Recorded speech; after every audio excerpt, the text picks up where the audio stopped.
What's up, fellas? I know most of y'all know what a good time looks like, and it don't look like this. Especially, this is that extra harness I got from a junkyard up by Crestview. I never seen one of these, but it's some kind of a cover that goes on the back of the 60-pin connector.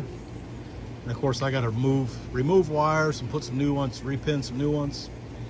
And I can't do any of that till I get this off. So there's no way to take it off unless I break it apart. Luckily, it's 30-some years old, so it's kind of brittle.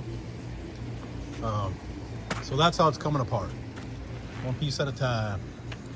The rest of the harness looks decent. Of course, I started taking it apart to remove that. Those are the fuel injector wires that we won't be needing because the Fiveology kit has its own injector wires that I got to plug into here. I haven't decided if I'm going to take the wires out of this that go to them and then run it into here. I think it's only set up to be plugged straight into here, so I'll have to make its own setup in here.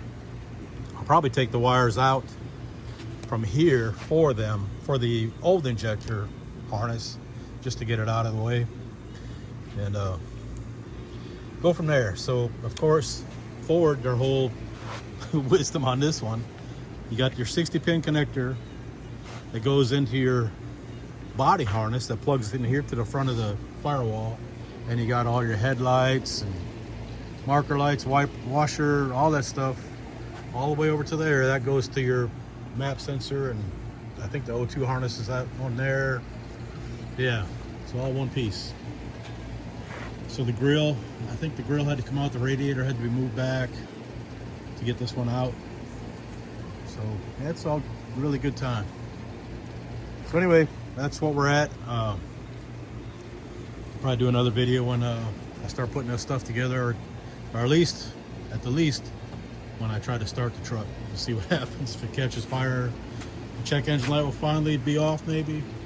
And that is still in the garage, just waiting for the paint to dry before putting it back together. Slow going, but I'm occupying myself with other stuff. So that's it. Just wanted to give you an update what's going on with this. Way too much fun. All right, appreciate y'all. Later on.